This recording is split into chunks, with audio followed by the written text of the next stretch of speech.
Welcome to another 5-minute increment.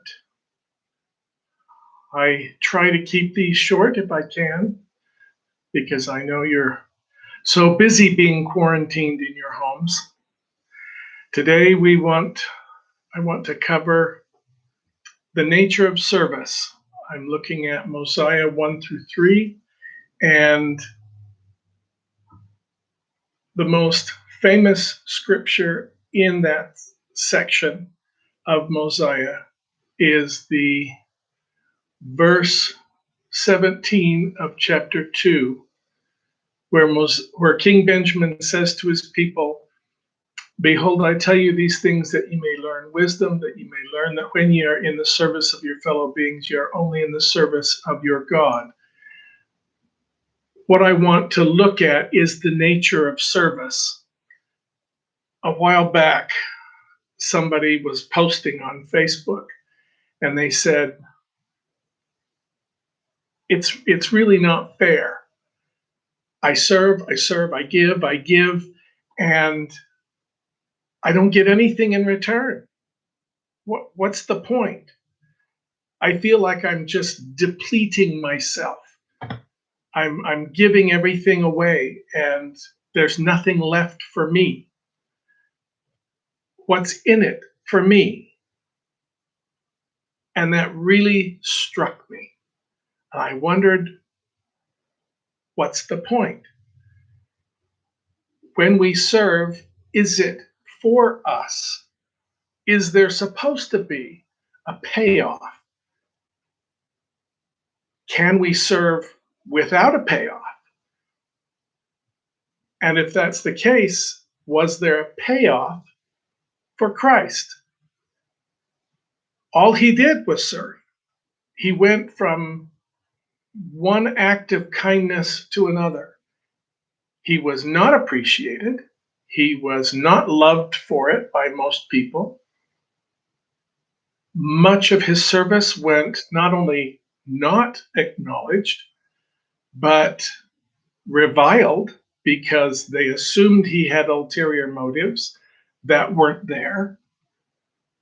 There was nothing fair about what happened to Christ and his service.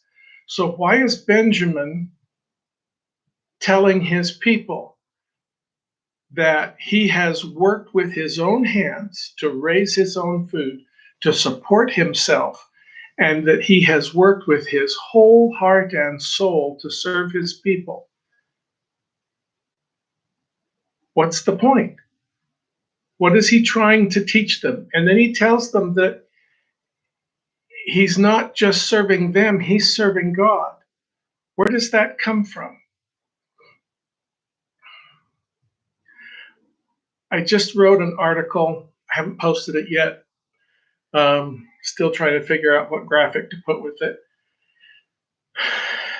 And the title of the article is Christ Still Worthy of Glory?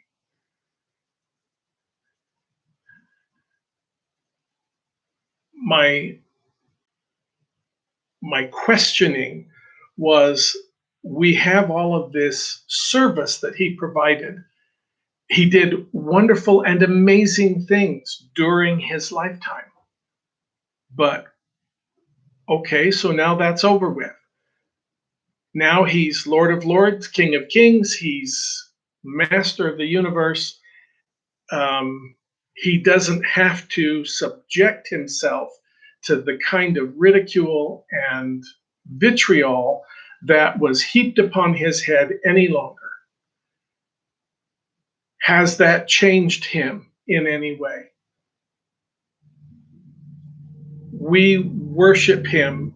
We are grateful to him for what he has done for us. Would he still do that now that he is King of Kings? And it occurred to me by asking that question that nothing has changed in his personality. It doesn't matter if he was the lowest of the low or if he is the highest of the high. It is in his nature to serve and to love. and to uplift and to bless the lives of those around him.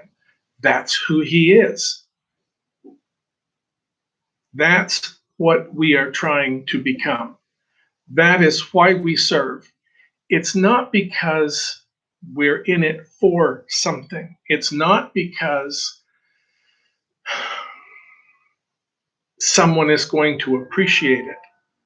It's because service changes who we are.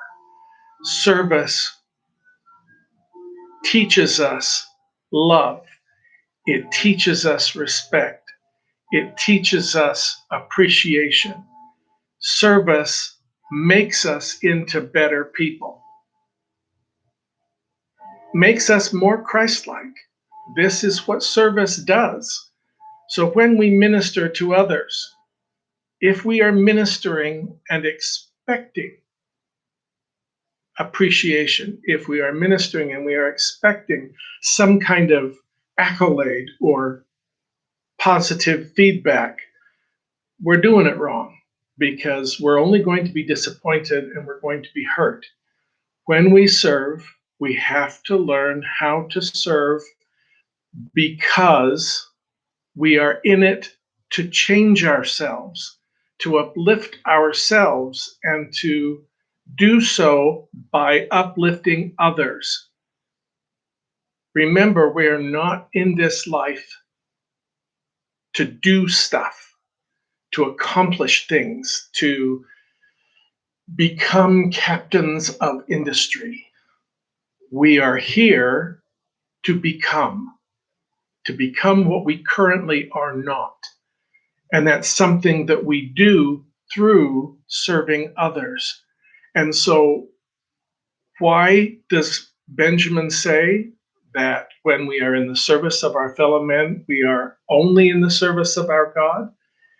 It's because it is the work and the glory of our Father in heaven to help us become like him. And that's what serving is. It is the process by which we become more like God. I hope you enjoy Mosiah 1 through 3. Think deeply about the things that King Benjamin has to teach this week. And the manual has some, Come Follow Me manual has some wonderful questions that should make us all think deeply about what we are doing in our own personal lives. Hope you enjoy it. God bless. Talk to you next time.